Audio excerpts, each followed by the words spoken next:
Call 0345 6060 973. 10 minutes before 8 is the time, and another day and another high-profile supporter for Liz Truss, who seems to be putting yet more clear blue water between her and her rival Rishi Sunak to lead the Conservative Party and, of course, to be the Prime Minister. Today's supporter is former Chancellor Sajid Javid.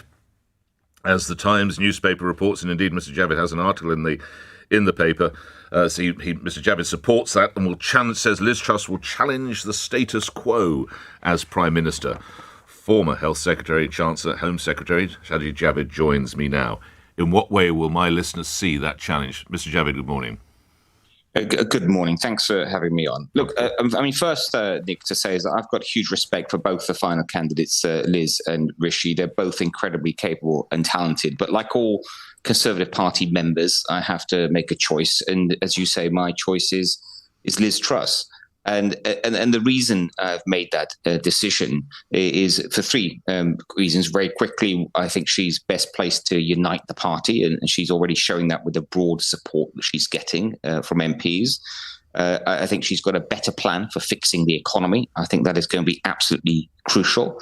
And thirdly, I think that she's best placed to beat Labour, Lib Dems and the SNP at the next election. And in the article, you talk about you fear Britain could become a middle-income economy.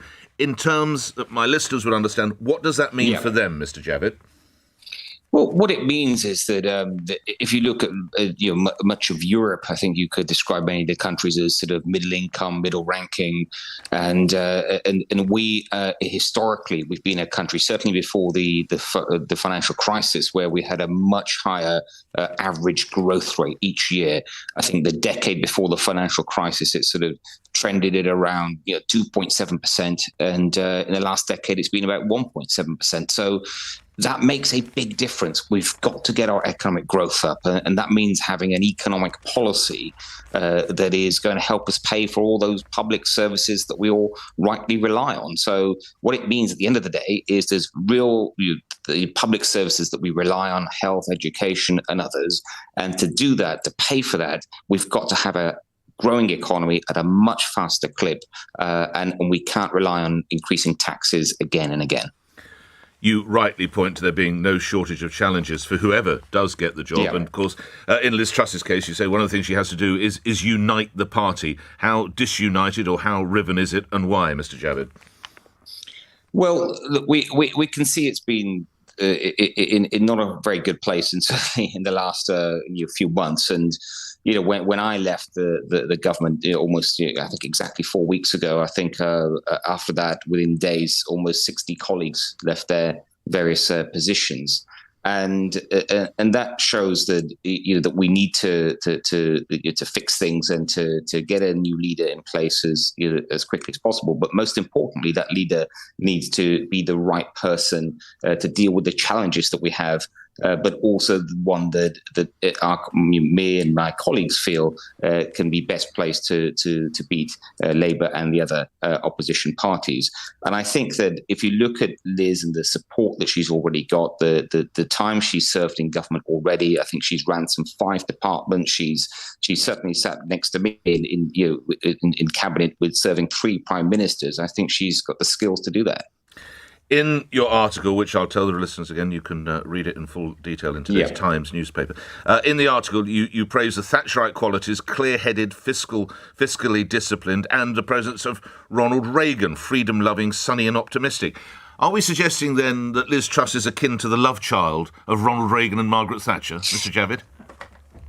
Not quite the way I put it, Nick, but what I mean by that is that we need both of those instincts now to succeed, to do much better as a country, and that means that we need a proper plan for the economy, and I do believe, for example, that the tax cuts are important now. It's not something we can wait for. And I think they are needed to stimulate the economy. I think we can afford them.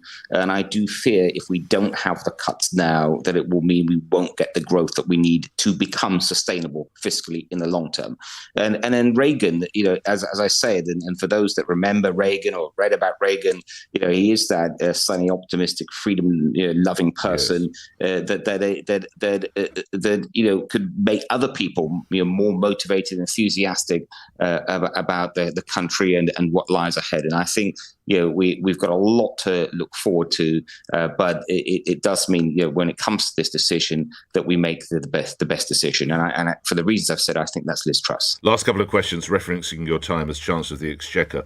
What do you think the MPC will do today? What do you think the Monetary Policy Committee will do, and what do you think they should do? Well, look, it's rightly independent. It's a decision. Indeed. Members. I'm just wondering, and indeed, you're no longer Chancellor. So, just asking as someone who's had that level of experience, what do you think? I'm no longer a government minister, so I can at least say the following, which is I think it would be very surprising if they don't raise interest rates again. And so, if you look at what's happening in other major economies, whether that's in Europe or in the US. That's certainly been what's happening. So I think that's probably the most likely outcome. But as I say again, it's not for politicians to decide. It should be a decision for them, and that's the way the Bank of England works, and I fully respect that. Lastly, one gloomy headline suggests that gas bills, energy costs could push inflation to 15%. Would you concur with that possibility?